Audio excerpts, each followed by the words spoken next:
بسم اللہ الرحمن الرحیم۔ خواتین و حضرات، میری طرف سے آپ کو السلام علیکم۔ آج نومبر کی 20 تاریخ اور دن ہے بروز جمعرات، اور کل تو دکانداروں کو چھٹی ہو گئی جنوب شہر میں، تو ظاہر ہے کہ موسم ان دنوں بہت اچھا ہے کہ کل وہ اگر دکانوں سے چھٹی کرتے ہیں تو کم از کم بچوں کو دن کے ٹائم، دھوپ کے ٹائم انہیں ضرور باہر لے کے جایا کرے تاکہ ان کی آب و ہوا ذرا تبدیل ہو جائے، اور گھر کا ماحول اور باہر کا ماحول بہت زیادہ فرق ہوتا ہے، اور بچوں پر بہت مثبت، بہت اچھے اثرات مرتب ہوتے ہیں۔ یہ ایک تبدیلی ہوتی ہے بچوں کے لیے بہت بڑی، جیسے انسان کی زندگی میں تبدیلی ہوتی ہے کہ بچہ ہوتا ہے، پھر بڑا لڑکپن، پھر نوجوانی، پھر جوانی، پھر سنجیدہ عمر، پھر بڑھاپا۔ یہ تبدیلی کا عمل ہے، آپ پوری کائنات میں دیکھیں تو تبدیلی کا عمل جاری ہے۔ لہٰذا کل دکانداروں کو جنوب شہر میں چھٹی ہوتی ہے تو بچوں کو ضرور لے کر باہر جایا کرے، چاہے تھوڑی دیر کے لیے، لیکن جب دھوپ ہو تو اس وقت دھوپ ہے۔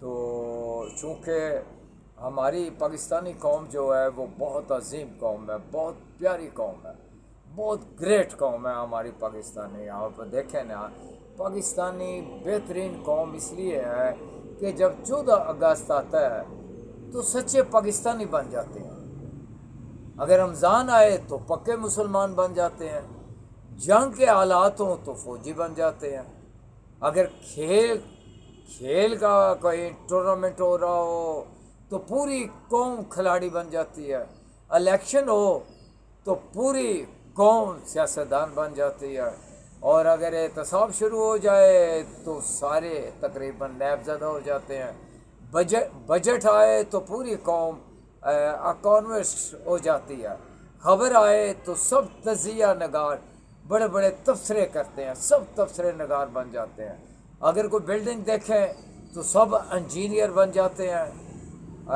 اگر بیمار اگر ہوں تو ڈاکٹر کو ملیں تو سب مریض بن جاتے ہیں۔ تو یہ لامحدود تجربہ کار پاکستانی قوم ہے، اتنی لامحدود یہ پاکستانی قوم ہے کہ پوری دنیا میں ایسی قوم نہیں ہے۔ آپ صرف اتنا کہہ دیں کہ آج میری طبیعت خراب ہے، میرے پیٹ میں درد یا سر میں یا میرے بازو میں درد ہے، تو پوری کی پوری قوم، نائی، حلوائی، کسائی، موچی، کمی، سب ڈاکٹر بن جاتے ہیں۔ آپ وہ سارے اپنے اپنے نسخے آپ کو بتانے شروع کر دیتے ہیں۔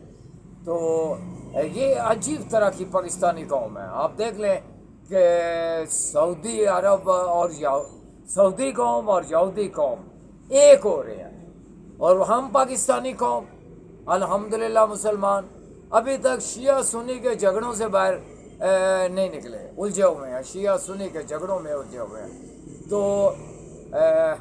تو کہنے کا میرا مقصد ہے کہ یہ بڑی عجیب سی باتیں بعض اوقات میں کر جاتا ہوں، تو ذرا خوبصورت سی بات ہو جائے کہ اگر آپ پوری دنیا میں دیکھیں تو کامیاب جوڑا جو ہوتا ہے نا، شادی شدہ نہیں میں بات کر رہا، کامیاب جوڑا، دنیا میں کامیاب جوڑا جو ہوتا ہے نا وہ صرف جرابوں کا ہوتا ہے، ایک کے بغیر دوسرا ادھورا ہوتا ہے۔ مجھ میں اور میری بیوی میں عجیب سا اتفاق ہے، نیند کی گولیاں وہ کھاتی ہے اور سکون مجھے ملتا ہے کہ ہمارا ملک اتنا امن پسند ہے کہ ہمارے پاکستان کا سب سے بڑا جو اخبار ہے اس کا نام جنگ ہے، ہم اتنی امن پسند قوم ہیں جی۔ اور پاکستان میں کھانے کا ادب، روٹی کھانا کھانے کا ادب جو ہے وہ صرف سربراہوں اور وزیروں کو آتا ہے، وہ خاموشی سے کھاتے ہیں، بالکل وہ کوئی بات نہیں کرتے۔ دنیا میں سب سے زیادہ سچائی، دنیا میں سب سے زیادہ سچ شراب خانے میں شراب پی کر بولا جاتا ہے، اور دنیا میں سب سے زیادہ جھوٹ عدالتوں میں مقدس کتاب پر ہاتھ رکھ کر بولا جاتا ہے۔ آپ اندازہ لگا لیں کہ دنیا کا کیسا نظام چل رہا ہے۔ وجہ اس کی میرے خیال میں صرف دو ہیں. ایک تو ہماری تربیت اچھی نہیں ہوتی، اور دوسرا ہم اہل علم نہیں ہوتے. پڑھے لکھے تو ہوتے ہیں لیکن علم نہیں ہوتا. شاید یہ دو وجہ ہیں. کہ تیسری اور آخری وجہ ہے ہماری قرآن پاک سے دوری، کہ ہم قرآن کو نہ پڑھتے ہیں نہ عمل کرتے ہیں. یہ ہماری زندگی کی سب سے بڑی برائی ہے، اور کہہ لیں کہ بڑی کمزوری اور بڑی غلطی اور بہت بڑا گناہ ہے کہ ہم قرآن نہیں پڑھتے اور عمل نہیں کرتے. اگر ہم حالانکہ کیونکہ ہم دولت کے پیسے کے چکر میں پڑ گئے ہیں، تو علامہ اقبال نے برسوں پہلے ایک شعر کہا تھا،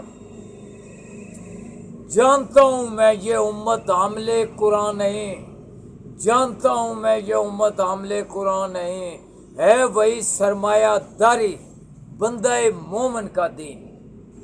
تو ہمارا پیسہ پیسہ پیسہ ہی دین، ایمان، قرآن، بہن بھائی، رشتہ دار، عزیز دوست، سب پیسہ پیسہ. پیسے کی وجہ سے انسان کی زندگی میں تباہیاں آ گئی، رشتے ختم ہو گئے، وہ تقدس رشتوں کا ختم ہو گیا، وہ احترام ختم ہو گیا پیسے کے آنے سے.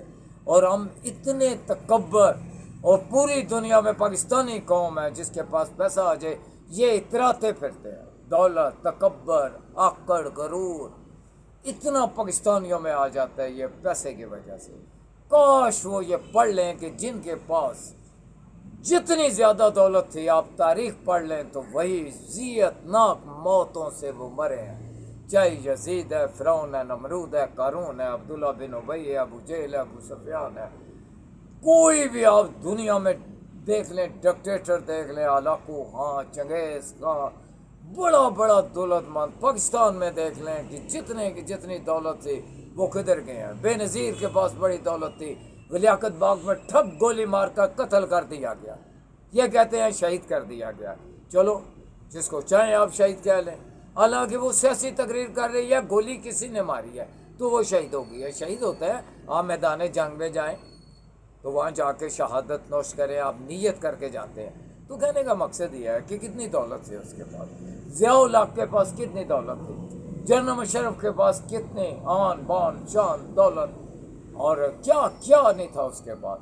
تو کہنے کا مقصد ہے کہ دنیا میں سب سے اچھی چیز جو ہے، وہ کائنات میں سب سے اچھی جو ہمارے نبی کریم، آپ کے نبی کریم حضور صلی اللہ علیہ وسلم نے ہمیں ارشاد فرمایا تھا کہ آپ کا اخلاق اور عاجزی ہونی چاہیے. آپ میں اخلاق اور عاجزی ہونی چاہیے. جب درخت پہ پھل لگتا ہے تو جھکتے ہیں، آپ کے پاس دولت آتی ہے تو آپ اور عاجز ہو جائے، آپ اخلاق ہو جائے. تو کاش ہم ان چیزوں پہ عمل کر سکتے. اگر ہم عمل نہیں کریں گے تو ذلیل ہم ہوں گے. جو قومیں حاضی ان کے ساری سے کام لیتی ہیں وہ کہاں سے کہاں پہنچ گئی ہیں، اور ہم کہاں ہیں. ٹھیک ہے، حالانکہ ہمیں پتہ ہے کہ ہم تھوڑے عرصے بعد اس دنیا میں نہیں رہیں گے. ٹھیک ہے، اور غریب لوگ جنازہ اٹھائیں گے اور جا کے قبر میں ڈال کے واپس آ جائیں گے. بس یہ کہانی ہے. تو یہ کہانی آگے پھر کب شروع ہوتی ہے، یہ کہانی پھر کبھی بیان کریں گے. چونکہ میں سمجھتا ہوں کہ بس آج کی بات یا آج کا میرا اور آپ لوگوں کا ساتھ اتنا ہی سمجھیں. تو کل انشاءاللہ پھر آپ لوگوں سے ملاقات ہوگی. اس وقت تک خدا حافظ.